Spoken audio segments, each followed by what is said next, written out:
The wind cut my face as I plummeted by the air, seeing the sharp stones approaching faster and faster. The scream of my wife Martha echoed by the gorge, mixed with the sound of my own terror. 42 years old have passed my mind in seconds. I was Carlos, a working, honest man who raised my children with love and sacrifice. And now I was dying at the hands of my own blood. The icy waters of the river would swallow us in a moment. But it was at that moment of despair that I heard Martha's firm voice, even with a mouthful of blood. Carlos, figure that we are dead. It's our only chance. I could barely breathe when my body crashed into the stones by the river. The pain was unbearable, but what hurt most was to know that my son Bruno, the boy I carried on my lap which I taught to walk, had pushed me to die. It all started 3 months earlier, when I discovered something I shouldn't. My name is Carlos Henrique Silva. I have 52 years old. I am a bricklayer retired for disability after a fall in the construction site. He lived in a simple house in the interior of Minas Gerais, with my wife Marta,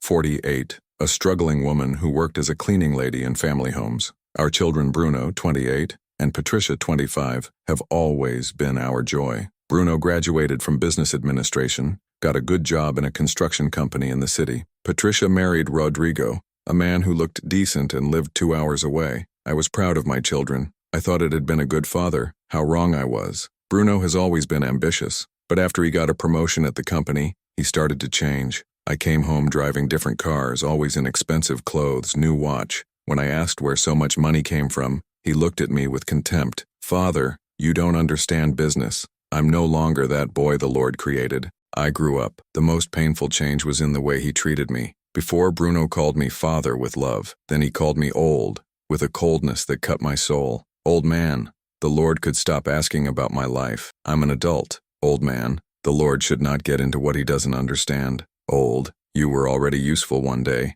but that time has passed. Each word was like a slap in the face. Marta tried to defend her son. Carlos, he's stressed with work. You know how it is, Bruno has always been nervous. But I saw her eyes that she was also feeling the change. Our conversations in the kitchen when we were alone were full of worried sighs. Martha, this boy is weird. It's not normal for a 28-year-old to have so much money. I know, Carlos, but maybe he won a better promotion than we imagined. The situation worsened when Bruno began to bring his girlfriend at home. Fernanda was a beautiful, blonde, well-dressed girl, but she had a way of looking at me and Marta as if we were trash. The first time she'd dinner at our table, she made a point of showing her disdain. Bruno, love, your mother has no paper napkins? These dishcloths are kind of rustic. Bruno laughed at his girlfriend's observation like funny. I swallowed the humiliation, but Martha turned red with shame. Sorry, daughter. Tomorrow I buy beautiful napkins for you. You don't have to bother, Dona Marta. I understand that you do what you can with what you have. The condescending way she said made my blood boil.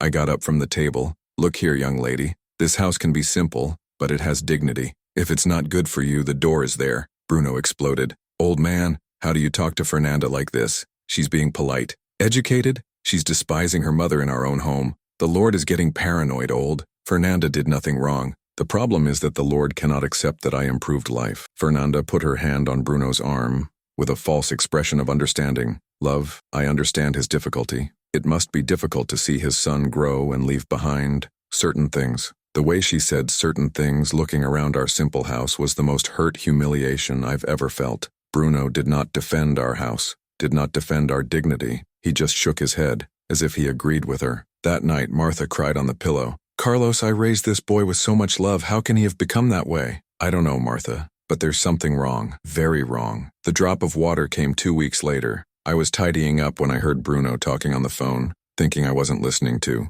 No, boss. My father doesn't know anything. He's an old dumb, he won't find out. And even if he finds out, who will believe him? A retired bricklayer. He paused, listening to the answer on the other side, and continued. If necessary, I solve the problem. My parents won't disturb our scheme. Trust me. I felt the floor disappear under my feet. My own son was involved in some dirty scheme and treating me as a hindrance. I ran to tell Marta, but she didn't want to believe it. Carlos, you must have understood wrong. Bruno never. Martha, I heard. He said that if necessary, he solves the problem. We are the problem. It was then that I decided to investigate. I started to pay attention to his schedules, at the phones, in conversations. I found that Bruno was coming home late several times a week, always with lame excuses. Most importantly, I found out where he kept some documents in a folder hidden in his room. One afternoon he left with Fernanda. I entered the room and opened the folder. What I saw left me without ground. Works plants, supplier contracts, fake invoices, proof of suspicious payments. Everything pointed to an overpricing and diversion scheme in the company where Bruno worked.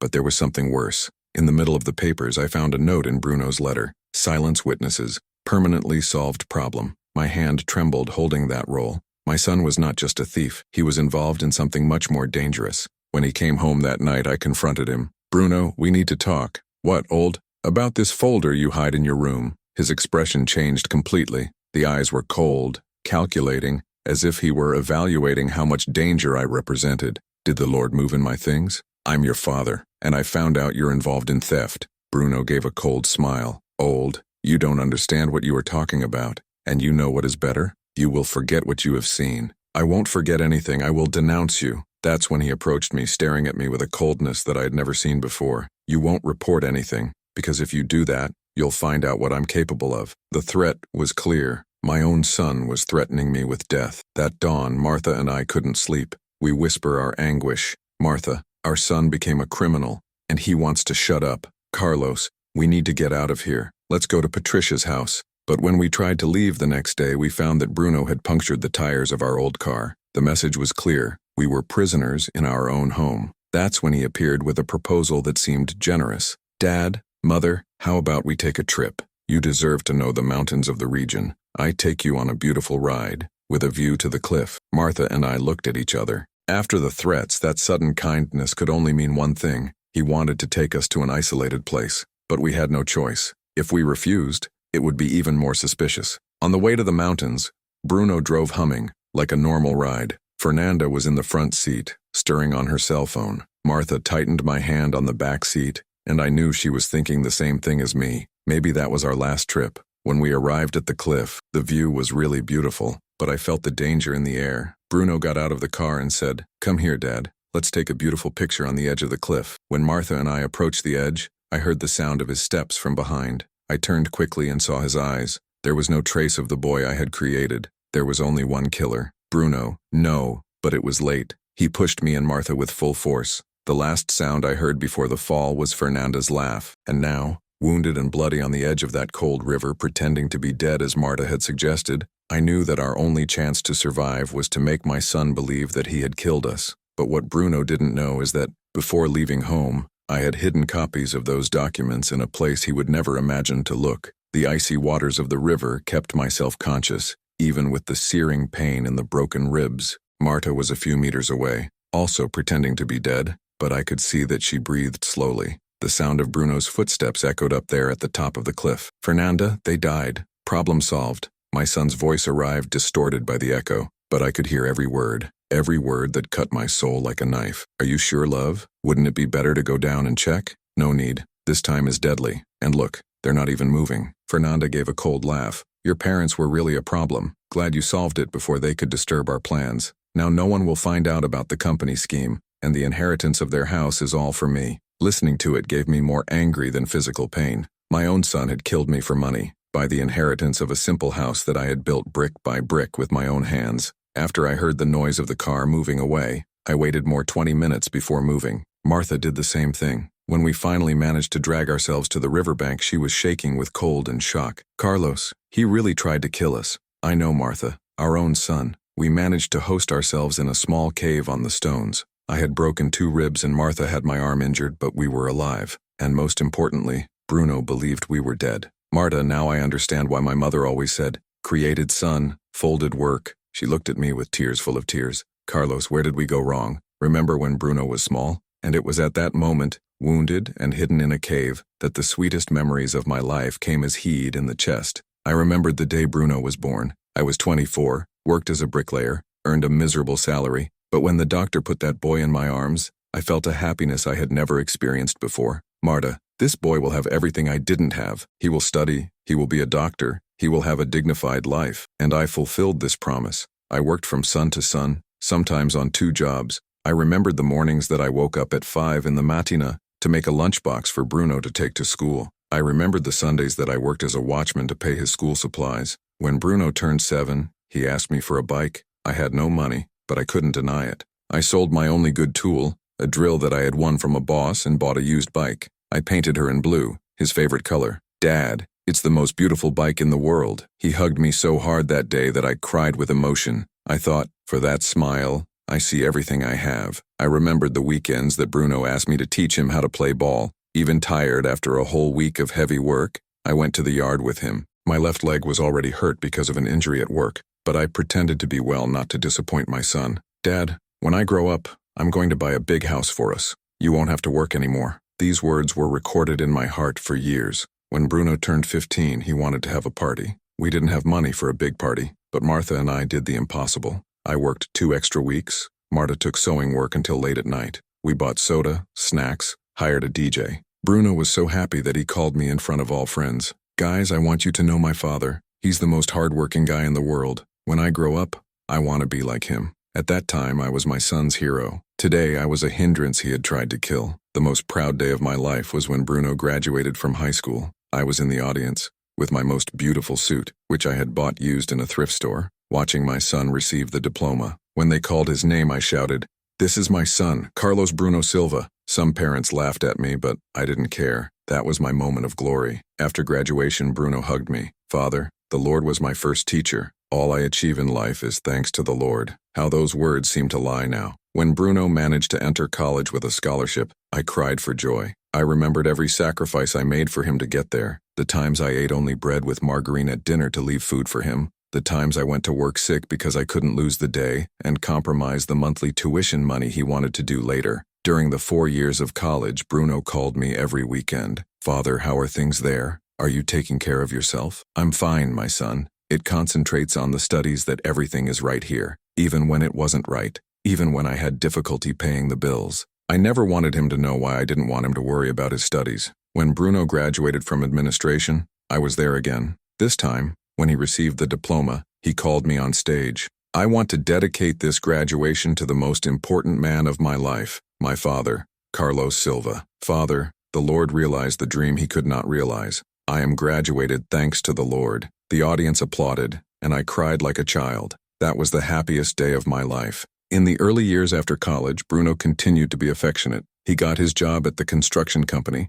and always updated me about his progress. "Father promoted me for supervisor. You can be proud." I've been proud for a long time, my son. But something started to change when Bruno met Fernanda. At first, he brought her home with pride. "Dad, Mother, this is Fernanda. She is an accountant in a big company." Fernanda smiled politely on that first date, but I already realized a coldness in her eyes when I watched our simple house. Over the months, Bruno's visits were becoming more spaced, and when he came, it was no longer the same affectionate boy. Started making comments that hurt me. "Father, don't you think was it time to renovate this house? Is it very old-fashioned?" "My son, the house is good. It's our house. But Fernanda feels uncomfortable here." It was the first time my son put the comfort of a girlfriend above the feelings of his own parents. Now, hidden in that cave, I understood that Bruno's change had started long before what I imagined, and probably Fernanda was involved in the scheme from the beginning. On the second day hidden in the cave, I was able to hear a conversation between fishermen who passed through the river.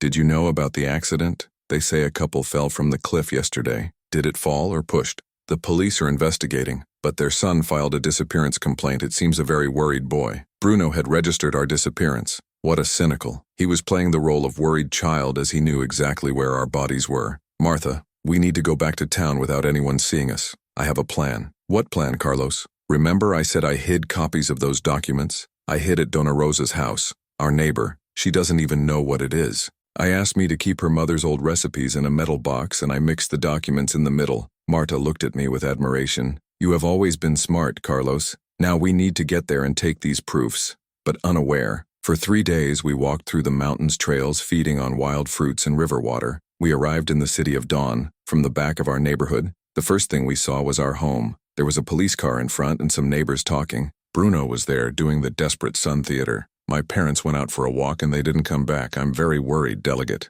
The delegate wrote down everything in the notebook. "You're Bruno. Was you the last person to see your parents?" "Yes, sir. They said they wanted to know the mountains. I even offered to take it, but they preferred to go alone." What a blatant liar. I was seeing my son lie to the police about our own murder. Fernanda was beside him making a worried face. "Delegate, they are simple people. They may have been lost in the woods. Let's continue the search, but after 3 days, the chances are small." Bruno pretended to dry a tear. "I just wanted them to show up. No matter the state, I just want to bury my parents with dignity. I had to bite my tongue so as not to leave the hiding place and unmask that theater. We wait for the police to leave and the neighbors disperse. At 5 in the morning, when the street was empty, we ran to Dona Rosa's house and knocked on the back door. Dona Rosa was a 70 lady, one of the few people in the neighborhood that still treated me with respect. When she opened the door and saw me, almost passed out. "Carlos, my God, everyone is saying that you and Marta have died. Dona Rosa, please let us come in. I need to tell you something very serious." Inside her house, I told the whole truth. Dona Rosa was shocked. "My son, I always suspected this, Bruno. After he started dating that proud young lady, he changed a lot. Dona Rosa, do you remember that box I asked to keep?" "I remember, yes. I need to get some rolls inside." When I opened the box and took the documents I had hidden, I felt a huge relief. The tests were all there. But when I started examining the papers more carefully, I discovered something that made me even more shocked. There was a document that I had not seen before mixed with the others. It was a life insurance contract, a 2 million reais insurance on behalf of Carlos Henrique Silva and Marta Santos Silva. The beneficiary was Bruno Silva, and the signature date was just 2 weeks ago. "Martha, look at that." My wife got white when she saw the document. "Carlos, that means that he planned our death a long time ago, and he falsified our signature in this insurance. But there was something even worse. On the last page of the contract, there was a manuscript observation TA. Accidents in isolated places, guaranteed coverage, minimum investigation. Bruno had not killed us just for anger or despair. He had coldly planned our murder to receive 2 million reais of insurance. At that moment, I understood that my son was not just a thief or an ambitious young man who had lost his way. He was a calculating killer who had sold his soul for money. And worst of all, I found that there were other documents in the box that proved that Bruno and Fernanda were planning to kill more people. The other documents in Keisha revealed an even more devilish plan than I imagined. There was a list manuscript in Fernanda's lyrics with 3 names: Carlos and Marta, completed; Patricia, next stage; Rodrigo, if necessary. My daughter Patricia was on her brother's death list. "Martha, they will kill our daughter." My wife panicked. "Carlos, we need to warn her." "Calm down, Marta. If we call now, they will know that we are alive. I need to understand the full plan first." I kept examining the documents and found something that made me tremble with anger. There was a second life insurance, this in the name of Patricia Santos Oliveira, in the amount of 1,500,000 reais. The beneficiary was Bruno Silva, as the nearest brother. But what shocked me most was finding that Fernanda had falsified Patricia's signature. And worse, there was a copy of my daughter's marriage certificate with annotations about the couple's assets and a terrible observation: eliminate husband later, double inheritance. Bruno and Fernanda planned to kill my daughter and son, in law, to inherit everything. Dona Rosa, who was reading the documents over my shoulder, was horrified. "Carlos, this girl is a demon. And your son, my God, how can a son do that?" "Dona Rosa, I need your help. Can you lend me the phone so I can call Patricia? But not to mention that I'm alive. I need to know if she's okay." I called my daughter at 6 in the morning. She answered with a sleepy voice. "Hello, who is it?" "Patricia, it's Dona Rosa, a neighbor of her parents." "Hi, Dona Rosa. Did something happen?" "My daughter, I wanted to know how you are dealing with the disappearance of your parents." Patricia started to cry. "Dona Rosa, I'm desperate. Bruno says they got lost in the mountain, but I feel something worse happened." "And Bruno, how is he?" "Strangely calm, Dona Rosa. Yesterday he came here at home talking about inheritance, about selling my parents' house. I thought it was very strange that I was thinking about it now." My heart squeezed. Bruno was being cynical even with his own sister. "Patricia, your sister, be careful. There are strange things happening." "Why are you saying this?" "Just be careful. And you don't accept your brother's invitation to travel or go out with him alone." I hung up the phone with my heart to pieces. My daughter was in danger and I couldn't even tell that I was alive. Dona Rosa looked at me with concern. "Carlos, you need to report it all to the police." "Dona Rosa, who will believe me? Officially, I'm dead, and Bruno has convinced everyone who is a dedicated and worried son." It was at this moment that we heard knocks on the front door. Dona Rosa went to answer and returned terrified. "Carlos, it's Bruno. He's on my door." My wife and I ran into the back room and hid in the wardrobe. I heard the whole conversation. "Dona Rosa, sorry to bother you anytime soon. It's about my parents." "Hi, Bruno. Enter, my son." "Dona Rosa, do you know if my parents commented on money? Any debt? Any financial problem?" "No, Bruno. Why?" "It's just that I'm organizing their documents and has some strange things. It looks like they got a big loan and didn't tell me." Blatant liar. He was fishing information to see if I had left any clue about the documents I discovered. "Bruno, his parents have always been very organized. If they took a loan, it must have been out of necessity. Yeah, Dona Rosa, but there's something else. Didn't you find it strange that they went to the mountain alone? My father was always afraid of height. Dona Rosa disguised well. Son, people of their age sometimes do unexpected things. Maybe they wanted to have a romantic moment. It can be. But if you know something, anything they have left here, let me know, okay? Of course, Bruno. After he left, Dona Rosa came to pick us up. Carlos, this boy is suspicious. He knows you may have left something somewhere. Dona Rosa, now I have no choice. I need to act fast before he hurts Patricia. I spent the rest of the morning studying all the documents. I found that the scheme in the company was even greater than I imagined. Bruno was not just stealing money. He was selling project information construction for competing companies. And Fernanda, who worked as an accountant,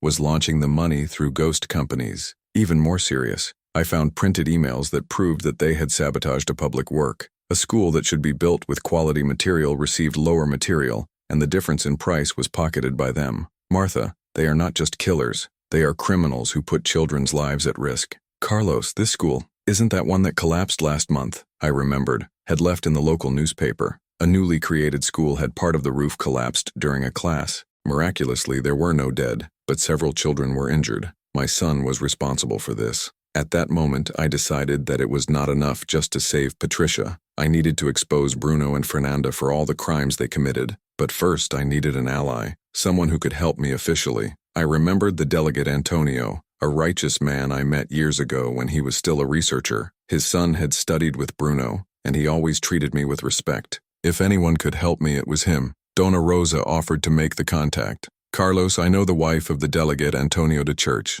I can set up a reserved meeting. That afternoon, I met the delegate Antonio in an abandoned house on the outskirts of the city. When he saw me, he hardly believed. Carlos, everyone thinks you died. Delegate, I need to tell a story that will shock the Lord. I showed all the documents, explained about the attempted murder, the fraudulent insurance, the plan to kill Patricia. The delegate was silent for a long time, analyzing the evidence. Carlos, this is very serious, but do you understand that you officially are dead? We'll have to be very careful. Delegate, my daughter is in danger. I can't wait. Let's do it like this. I'm going to send a disguised investigator watching his daughter, and I'll open a confidential inquiry into Bruno. But you'll have to keep going dead until we have enough evidence. How long? A few weeks, maybe. I need to investigate the company where he works, confirm the fraud, catch him in the act. A few weeks seemed an eternity, but I had no choice. I went back to Dona Rosa's house where Marta was looking forward to me. I told about the delegate's plan, but she was worried. Carlos, what if Bruno tried to kill Patricia before the investigation is over?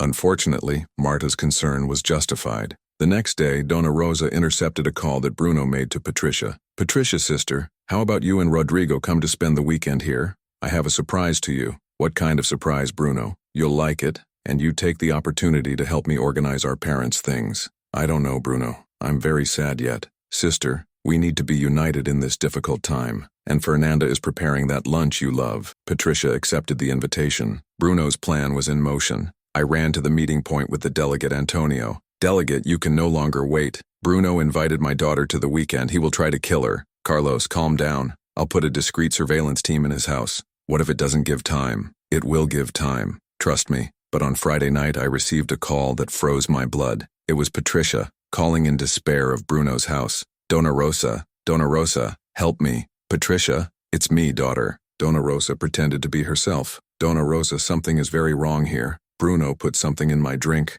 I'm feeling dizzy and I heard him talking to Fernanda about an accident. The connection was cut. Martha, they are killing our daughter now. I couldn't wait for the police. I took a knife from Dona Rosa's kitchen and ran to Bruno's house. I was willing to reveal me, to face my face killer face to face. When I arrived at his house, I saw that the lights were off. The door was open. I went slowly, and what I saw made me the blood freezing. Patricia was passed out on the couch, and Rodrigo was tied in a chair, his head bleeding. Bruno was by them with a gun in his hand, and Fernanda was preparing a syringe with some liquid. Bruno, stop it. My son turned, and when he saw me, he got white as a ghost. It's not possible. You should be dead. I'm harder to kill than you thought, my son. Or rather, former child. Fernanda shouted, Bruno, kill him now, kill all three, we invent a story later. That's when Bruno pointed the gun at me and said the phrase I will never forget. It should have died the first time, old. Now I'll have to get my hands dirty personally. But the moment he was going to tighten the trigger, the lights are ace they gave, and the voice of the delegate Antonio echoed,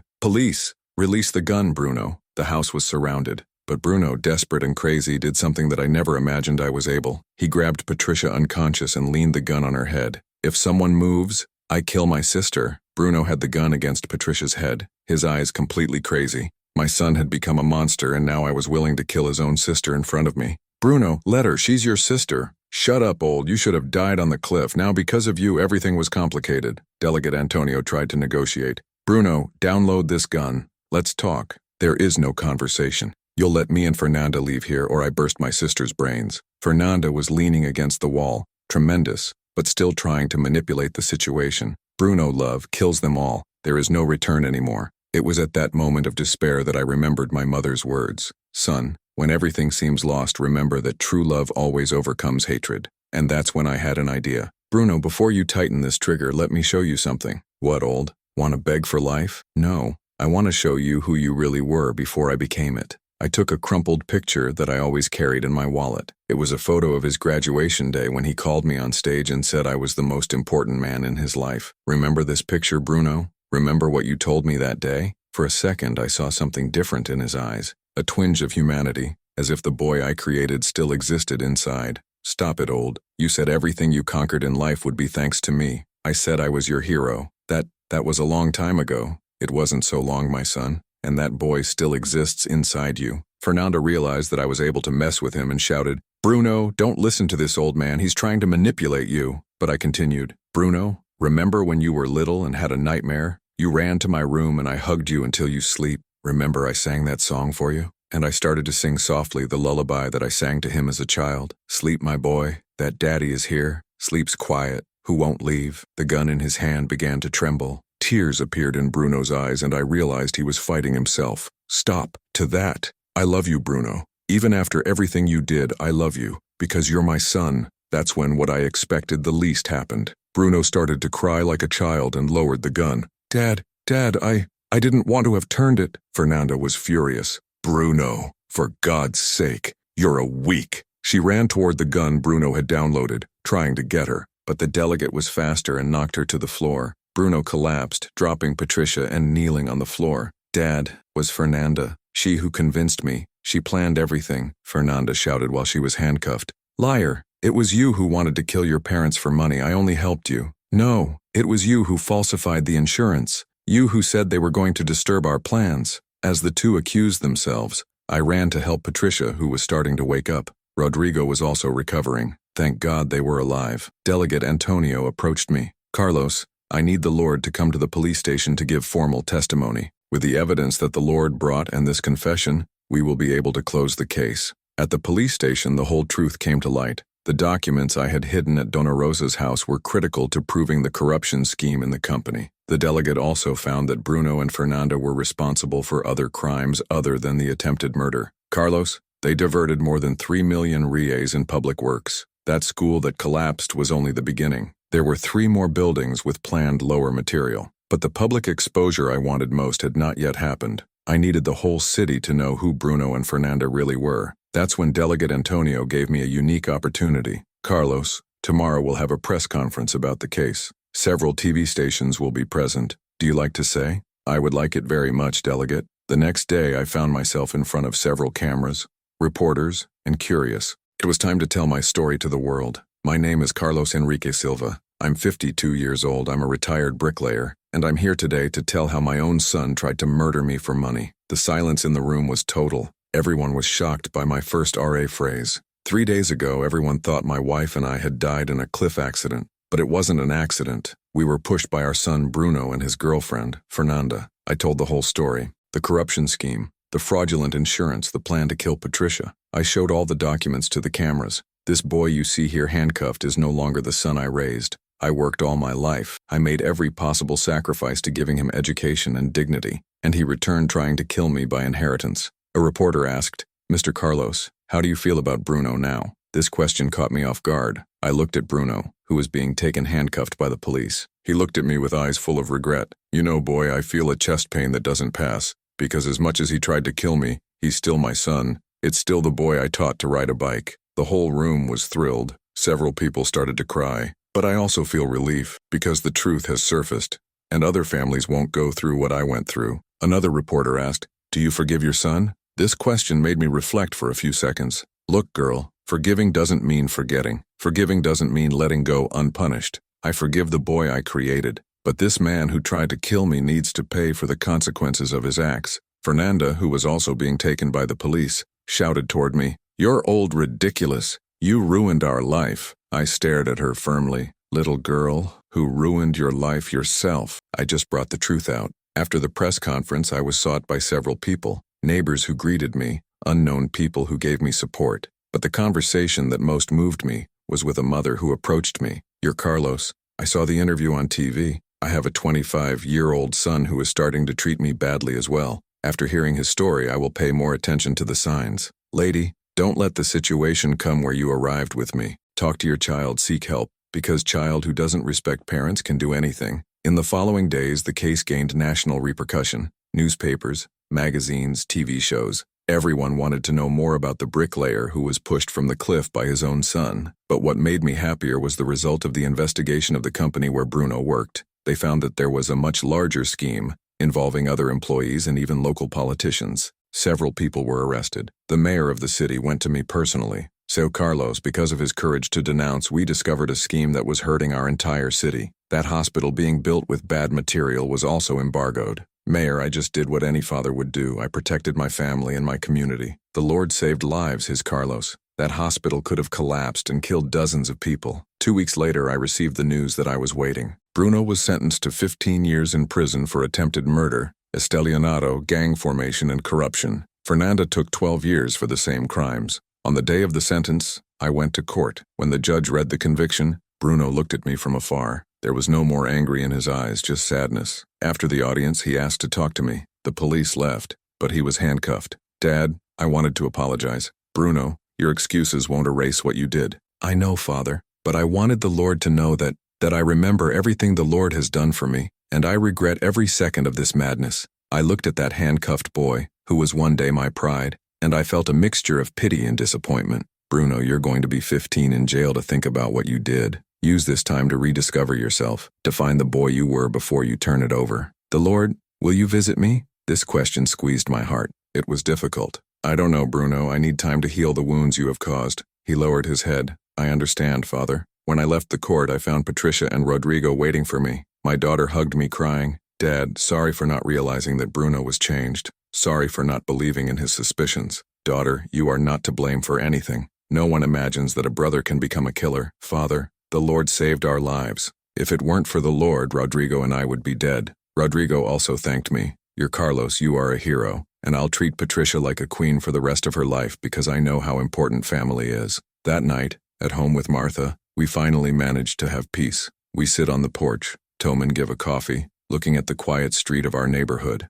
"Carlos, do you think we did something wrong in the creation of Bruno?" "Martha, I wonder this every day, but I think we did the best we could with what it had. Bruno made choices wrong. And now, Carlos, how do we move on?" "We follow, Martha. The truth won, the justice was done, and we're alive to tell the story." But even with all this feeling of victory, I knew Bruno and Fernanda were still one last plan. The day before the transfer to the penitentiary, I received an anonymous phone call. "Carlos, beware. They planned something for tonight. Don't leave home." It was the voice of someone I didn't recognize, probably someone from inside the police station that had heard something. That night, Martha and I lock all the doors and windows, but at 2 in the morning, we heard noises in the backyard. When I looked out the window, I saw 2 hooded figures trying to break into our house. Bruno and Fernanda had escaped, and now came what they had started. 2 hooded figures tried to break into our door, and I knew exactly who they were. Bruno and Fernanda had escaped and came to finish what started on the cliff. "Martha, call the police, fast!" But when she took the phone, the line was dead. They had cut the wires. I heard Bruno's voice outside. "Old, I know you're inside. Open this door. Go away, Bruno. The police are already coming. Nothing is coming. We cut everything. And this time, you won't escape," Fernanda shouted with anger. "You're damn old man. For you, we lose everything. Now you will pay." They started kicking the door violently. I took a hammer I had in the kitchen drawer and put Marta behind me. "Carlos, what if they can enter?" "Martha, if you are going to die, we will die defending our house, our dignity." The door was giving in. In a few minutes, they would be indoors. That's when I remembered the only possible way out, the basement. There was a passage to Donna Rosa's house built years ago when the land was not yet divided. "Martha, come with me. Remember the basement of the basement? We went down. The door of the house gave way the moment we arrived underground. I heard their steps entering the house. Where are you? You're rats. Get out of the holes. We managed to arrive at Dona Rosa's house for the underground passage. She woke up scared. Carlos, what's going on? Dona Rosa, Bruno escaped. He's in our house. My God, I'll call the police. Is the phone cut? But you have a cell phone? Yes, I have. Dona Rosa called Delegate Antonio, who arrived in 15 minutes with a team. But when they arrived at our house, Bruno and Fernanda had already fled. They had destroyed everything. Broken furniture, torn clothes, trampled family photos. In the middle of the room, we found a note left by Bruno. Old man, you ruined my life. Now I'm going to ruin yours. And next time, there will be no Cliff to save you. Delegate Antonio was furious. How the hell did they escape the police station? One of the youngest policemen lowered the embarrassed head. Delegate, they bribed the night guard. They offered 50,000 reais for him to leave the cell open. 50,000? Where did you take this money? I had a theory. Delegate, they must have money hidden from the company's scheme. They probably have a bank account that you haven't found yet. Carlos, you will have to leave town for a few days. They are dangerous. No, Delegate, I won't escape my own house. This time I will face them to the end. Carlos, they are armed. It's very dangerous. Delegate, I lived 52 with honor and dignity. I won't spend the rest of my life hiding from my own son. That night I stayed at Dona Rosa's house planning how to solve the situation definitely. It was necessary to attract Bruno and Fernanda to a place where the police could catch them in the act. That's when I had an idea. Delegate, tomorrow is Sunday. I always go to the 10 Mass in the neighborhood church. Everyone knows that. So, Carlos, Bruno knows this routine. If I appear in church, he will try to get me there, but you may be waiting. It's very risky. Delegate, Bruno won't give up. We better choose where the final confrontation will be. On Sunday morning, I got ready with my best clothes and went to Mass. The church was full, as always. Father Miguel, who had known me for years, greeted me. Carlos, good to see you. The whole community is praying for you. Thank you, Father. Today I will need a lot of prayer. During the Mass, I was aware of any strange movement. At the time of the offertory, I saw two figures entering the side door of the church. It was Bruno and Fernanda, disguised with caps and sunglasses. My heart, he fired, but I kept praying. They positioned themselves near the exit, blocking my escape. They thought I hadn't seen them. When Father Miguel asked to get up for the moment of peace, I took the opportunity to look around. Delegate Antonio and his men were disguised among the faithful in strategic positions. At the time of communion, when I got up to the altar, I felt a hand on my shoulder. It was Bruno. Don't turn, old. Come with me slowly. He had a gun against my ribs, disguised by his coat. Fernanda approached the other side, walked to the side output.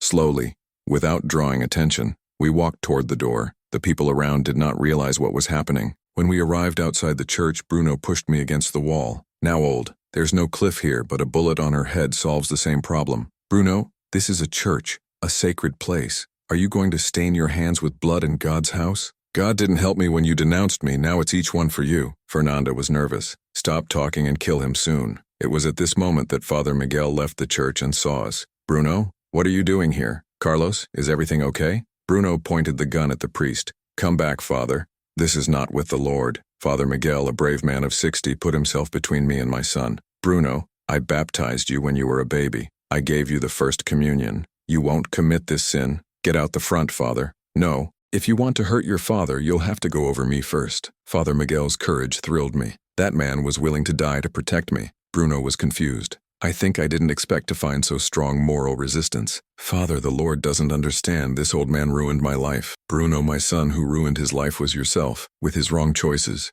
The wrong choices were his. He created me poor, created me in a mason house. I deserved more. Father Miguel shook his head sadly. Bruno, your father created you with love. It gave you education, character, values. If you threw it all out by ambition, it's not his fault. Shut up. Bruno was getting desperate. Fernanda shouted, Bruno, kill both and let's go. It was at that moment that I heard the firm voice of the delegate Antonio. Police, light the weapons. The whole church has emptied in seconds. People running, shouting, hiding. Bruno was surrounded by police in all directions. No, I'm not going back to jail. He grabbed Father Miguel and put the gun on his head. If someone moves, I kill the priest. The despair in my son's eyes was total. He had completely lost his sanity. That's when I made the bravest decision of my life. I walked slowly toward him. Bruno kills me, but he lets out the priest. Old. No, you want to kill me for months. So it kills, but it doesn't kill an innocent man. Carlos, no, Martha shouted from afar. I continued walking.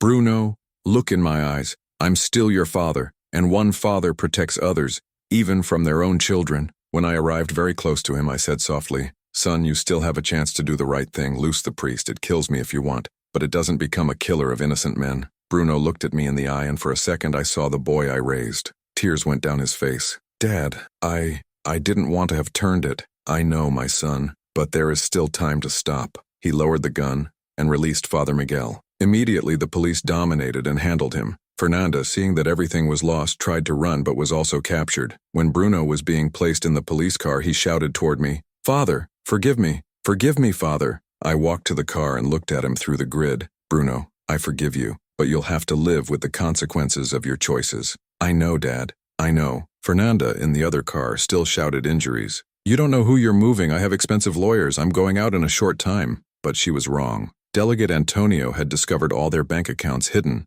Not only did they have no more money for lawyers, but they had aggravated their feathers with escape and attempted murder at a sacred place. 3 months later, Bruno was sentenced to 25 years in prison. Fernanda took 20 years. This time, they were transferred to maximum security prisons in different states. They could never communicate or plan together again. The company where Bruno worked was investigated from top to bottom. 7 people were arrested, including 2 counselors and a municipal secretary. The scheme moved more than 10 million reais in overpriced works. Thanks to my complaints, the whole city was sanitized. Outside works schools were rebuilt with quality material, and the population recovered confidence in the public administration. The mayor made a point of honoring me in a public ceremony. Carlos Enrique Silva is an example of citizenship and courage. Because of his bravery, our city got rid of a criminal gang. But the tribute that thrilled me most was one that I didn't expect. A year after everything happened, I received a letter in prison. It was from Bruno.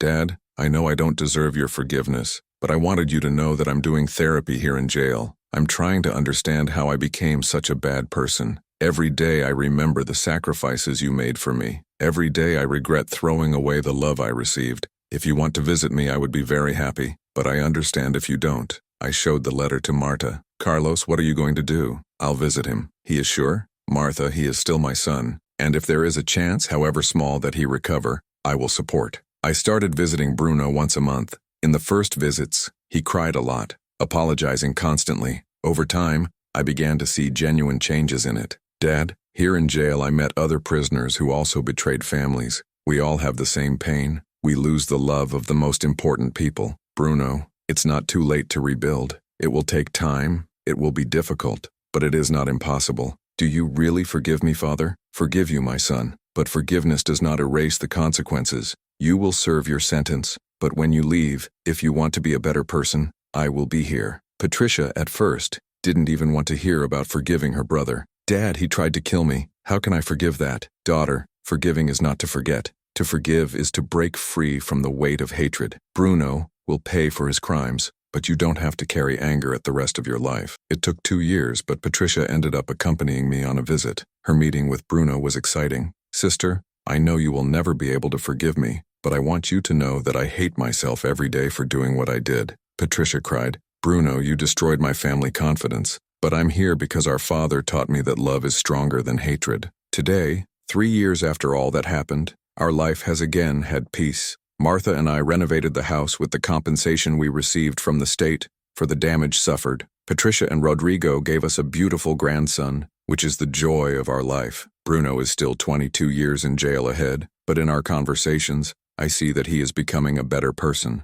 He began to study theology in prison and helps other detainees to write letters to families. Fernanda, on the other hand, never showed genuine regret. The few times we communicate through lawyers, always tried to blame others for her crimes. Every Sunday, in the same church where I almost died, I thank God for being alive. Father Miguel, who risked life to defend me, became an even closer friend. "Carlos, do you know why I put myself in front of that weapon?" he asked me on one of these conversations. "I don't know, Father, for I saw in you a man who, even betrayed by his own son, has not lost faith in love. Men like this deserve to be protected." I received invitations to tell my story on television programs, radios, churches. I always accept, because I believe my experience can help other families. Guys, I learned that child is not the property of parents. Son is a loan that God makes for us. We do the best we can, but they make our own choices. And when these choices are bad, it's not our fault. But I also learned that true love does not give up.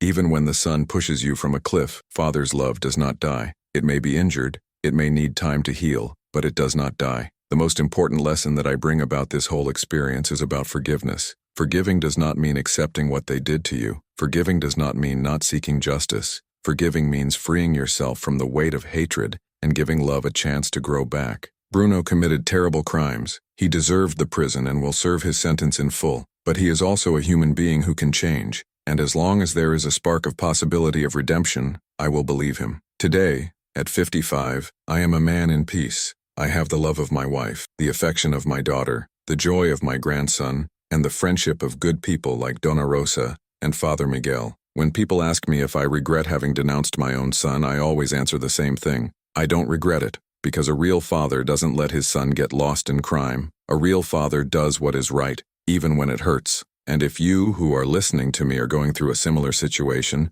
where someone in your family is doing wrong things, remember, omission is also complicity. Doing the right thing can be painful at first, but in the end, it is the only way to peace. My story could have ended in that cliff, with my death in the hands of his own son. But God gave me a second chance, and I used this chance to do justice, protect my family, and still try to save my son's lost soul. Today, when I look at the horizon of my window, I no longer see fear. I see hope, because I learned that as dark as the night is, the sun is always born the next day. And as long as there is true love in the world, there will always be a possibility of a fresh start.